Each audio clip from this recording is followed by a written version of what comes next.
was shocking, but sadly not unique. Excuse me. Pennsylvania and Lehigh Valley youth are in just as severe a mental health crisis as youth across the country. Statewide, 40% of youth felt depressed most days in 2021. 31% were so sad that they stopped doing usual activities, and 11% attempted suicide at least once.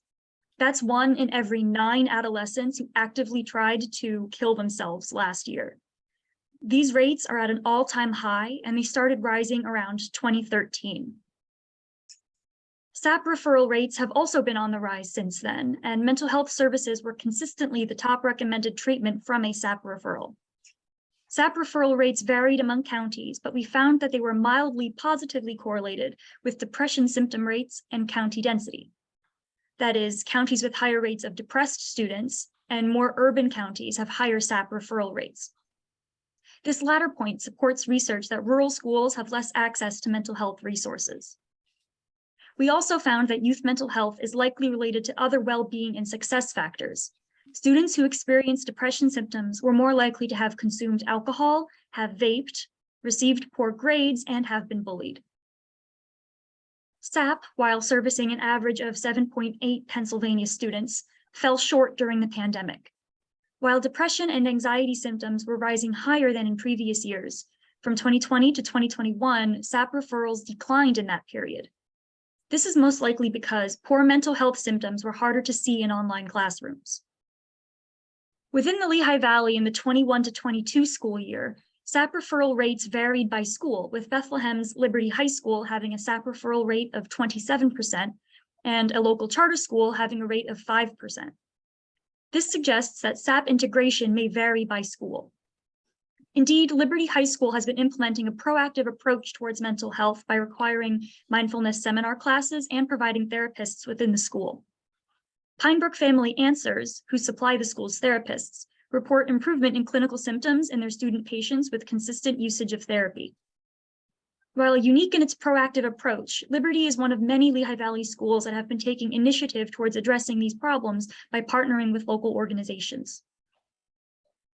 These data illuminate that our youth are experiencing mental health issues, but they don't provide anywhere near a complete picture. The main takeaway from this assessment is that more research must be done on youth mental health. Some questions that an observational study like this could not address are why students are experiencing these troubles, how youth mental health influences protective and risk factors, how students feel about the services they receive, how well those services are working, and how supported students feel at school. More research into these questions is vital to understanding this crisis and implementing appropriate services, but this is not an easy task.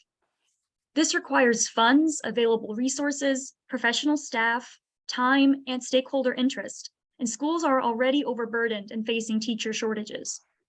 Schools cannot shoulder this burden on their own. Growing and fortifying collaborative partnerships with community agencies can help bring these necessary services into schools.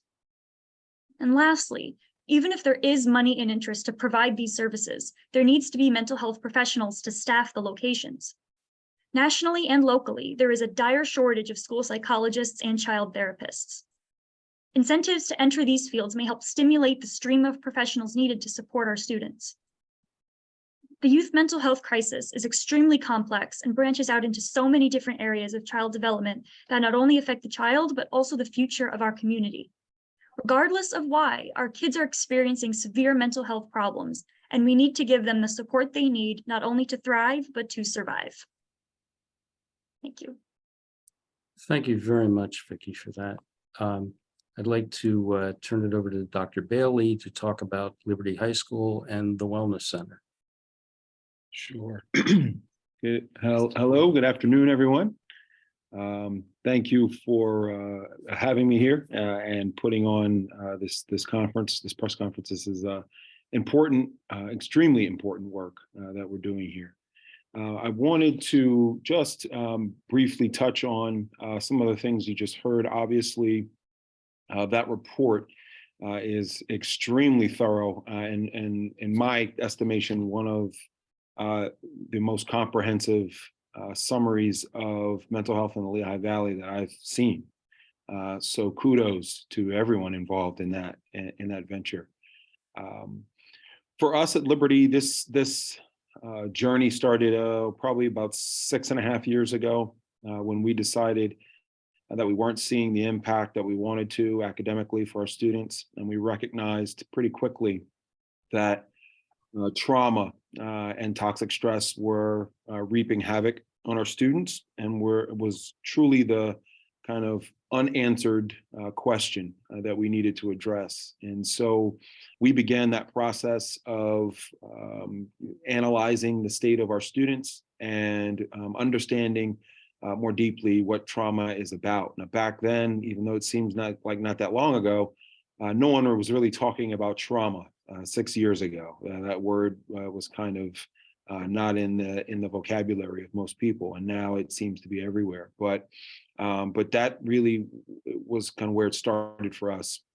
And pretty quickly, as we dove into this and pulled it apart in analyzing how it impacted the brains and bodies of our students, we recognized that we needed help, and that quickly became our partnering with the district, with Bethlehem Mary School District, who has been incredibly supportive, not just of the work we're doing at Liberty High School, but the work throughout our entire district.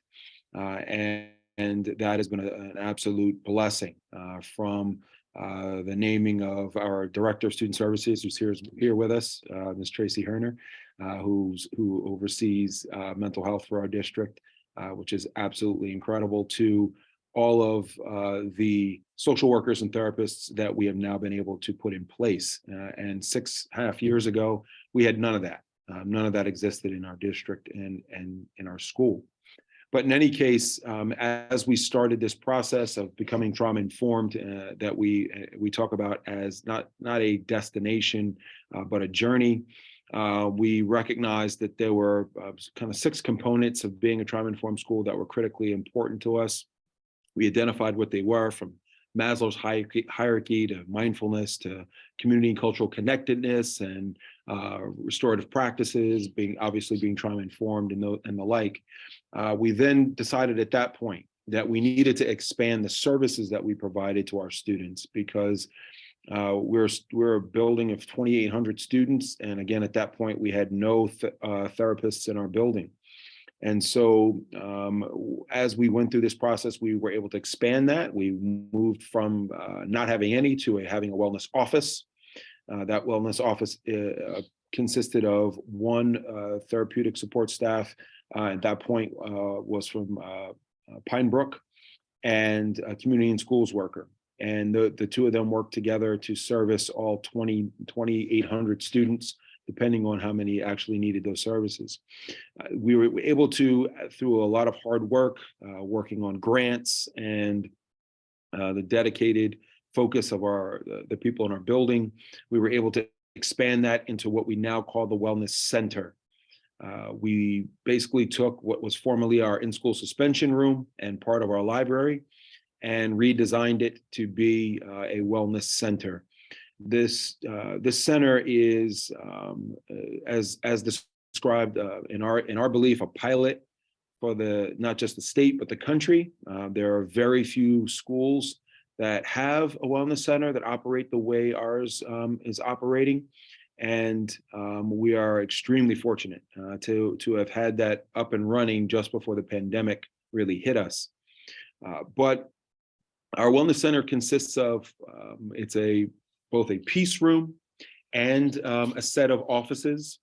And the peace room itself is a space that we have that's set up for multi reasons. It's first for the emotional regulation of our students. So students can access that room when they're feeling anxious, they're feeling upset, they need a space, a quiet space to be.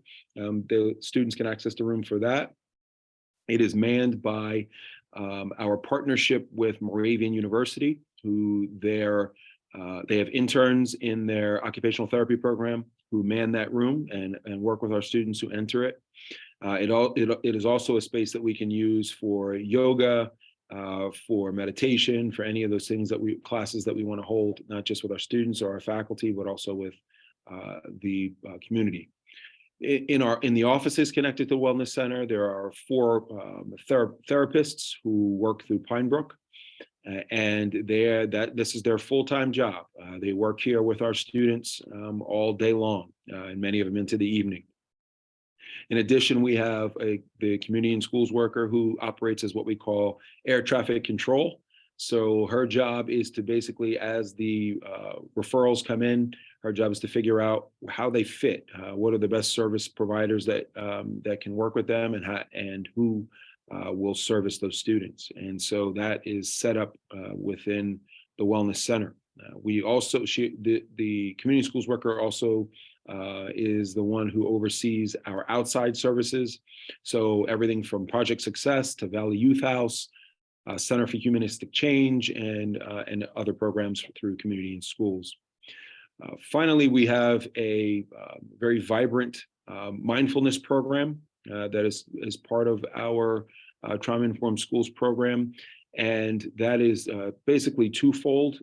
First, all of our students receive mindfulness training in their 9th and 10th grade, and now it'll be 9th and 11th grade freshman and sophomore seminar classes. So that is, we have a partnership with the Pratyush Foundation, and they deliver mindfulness training to all of our students, so that we're now in our 5th year. So all of our students now have had mindfulness training, all have benefited from those skills. And finally, we have created within our system what we call a 2-minute pause. So every one of our class periods, we're in a block schedule. So each one of those blocks begins with a 2-minute pause. That pause is set up specifically so that our students have 2 minutes of quiet downtime in their classrooms before learning begins, to allow them to get focused, to calm their minds, to get themselves ready to begin each period. And through the mindfulness training, not only is it helpful for students for their own self-regulation in terms of when they're feeling upset, but it also can be used for them when they're getting ready to perform for a music concert, to get ready for an athletic activity, or any of those other things. So there's a lot happening. That's just kind of a snippet of how it fits and how the Wellness Center is being utilized by our students and our staff here at Liberty High School. But we hope that one day all of the schools in the Commonwealth will have a working Wellness Center, and that it will spread across our nation. Thank you very much, Dr. Bailey. And I do want to say we owe a large debt of gratitude to Dr. Bailey and his staff at Liberty, and also to a number of other school districts who participated in our research, and also a number of organizations. And I'm not going to make the mistake of trying to name them all. They are acknowledged in our report, so I'm not going to miss anybody. With that, I'd like to open it up to questions from the media.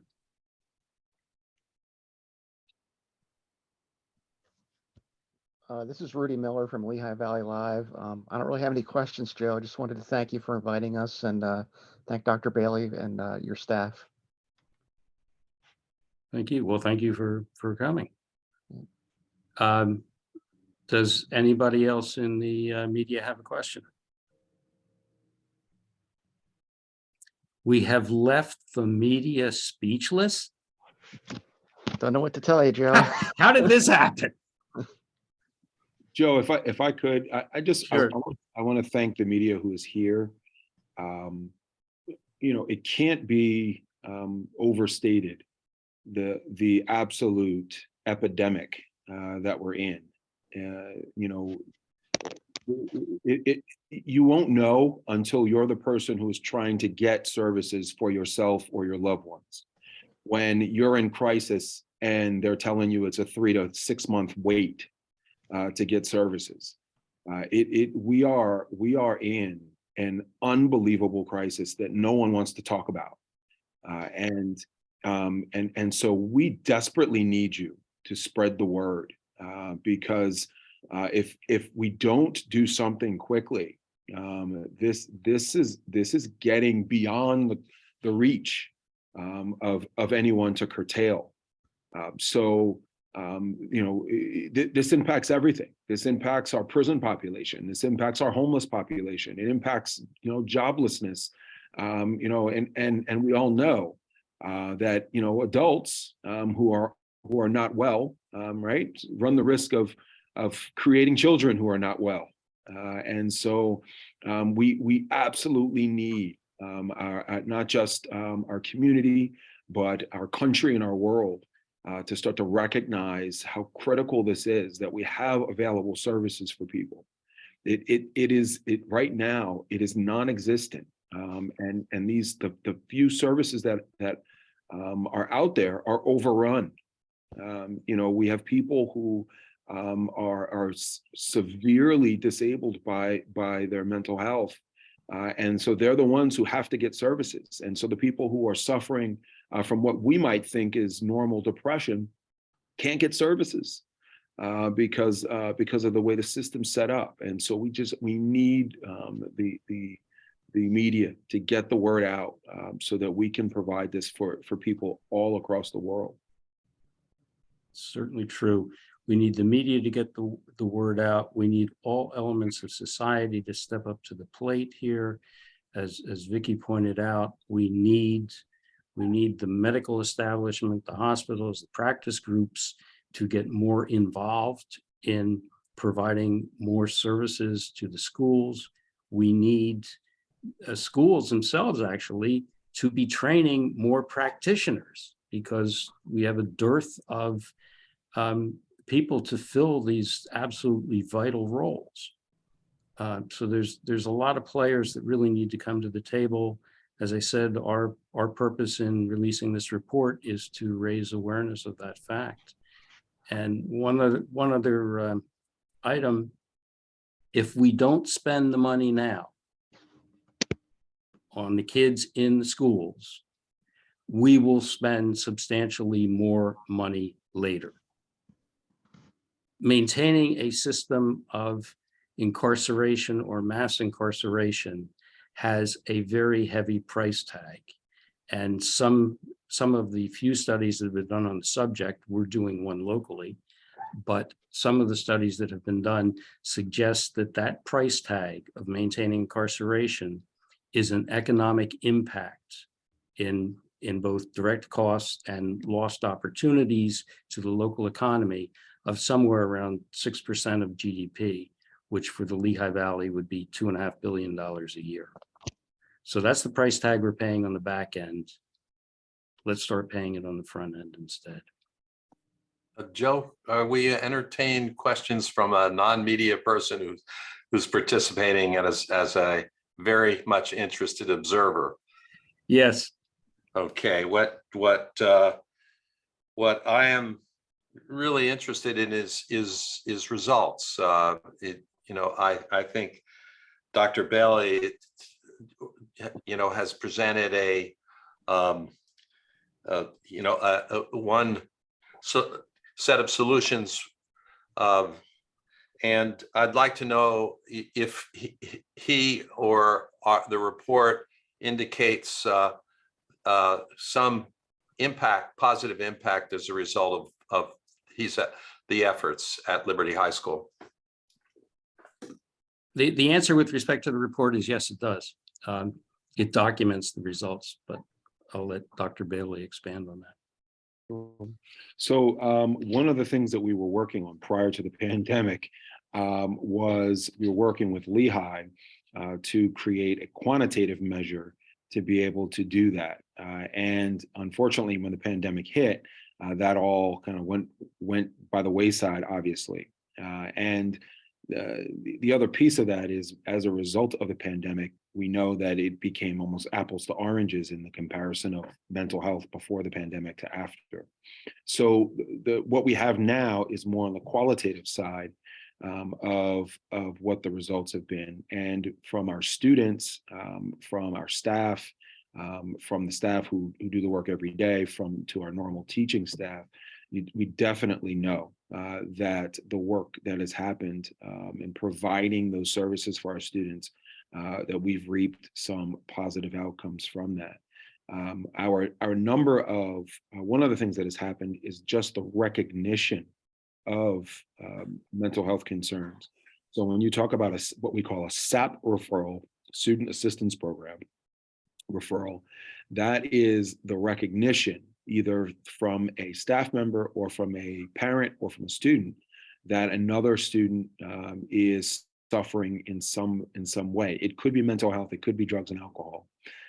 And so what has happened is that our number of referrals has shot through the roof.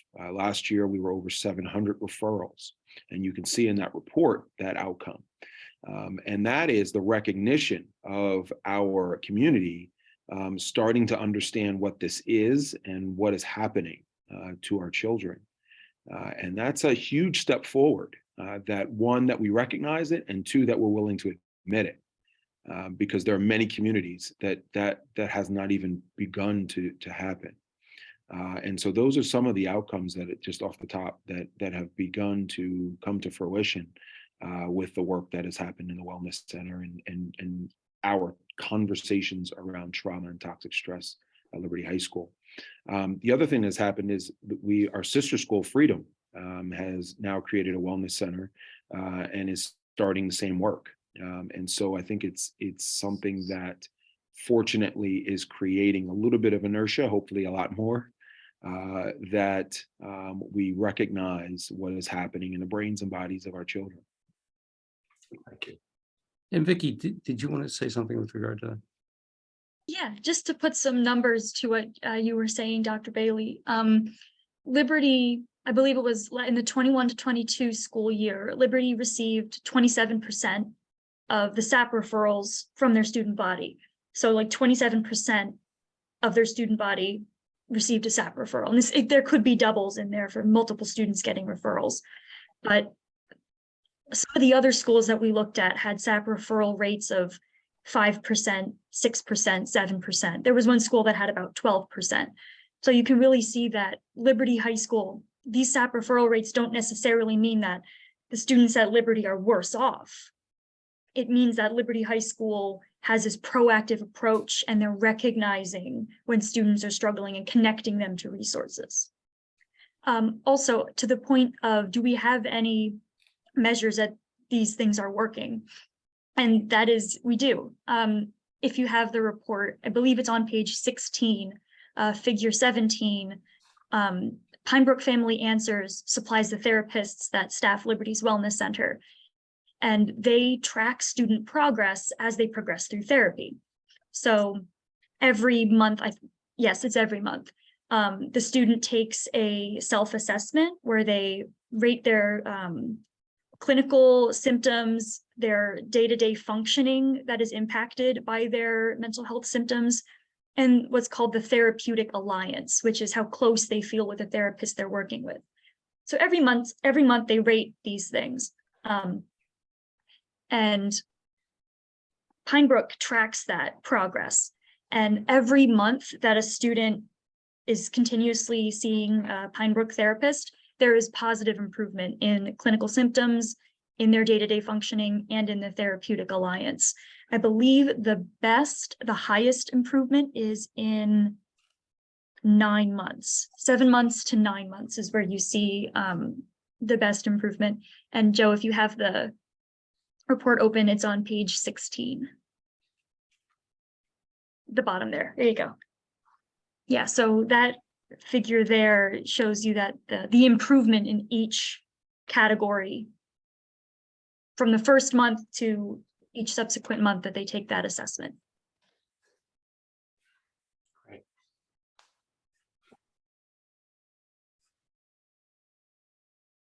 Okay, any other questions? If not, I really thank everyone for coming, for contributing, and please, you're in the fourth estate, you are the messengers. Please go out there and deliver this vital message. This is something that cannot be put on the shelf for another year. It's got to be addressed. We've got to start doing the planning right now to get all of the resources of the community to bear on our children, the future of the community. So thank you very much for coming. Any questions, just please email us at the Institute or Dr. Bailey, and I hope you can deliver this message for us. Thank you. Thank you, Joe. Appreciate your work. Thank you. Thank you.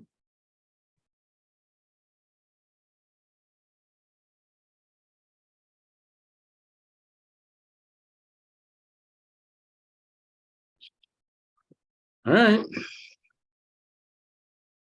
Good stuff. Good stuff. Yeah. Well, you thank the brains. I just put the pictures up on the screen. That's all I do. Well, no, I mean, I've been sharing the report with my administrative team. They've been ripping it apart and looking at it. Like, they're amazed. So it definitely kudos to you guys. Yeah. Great work. Great work. Well, Thank you. you gave us the subject matter. So, Hey, hopefully, hopefully we'll get a chance to tell some people who can make a difference, So.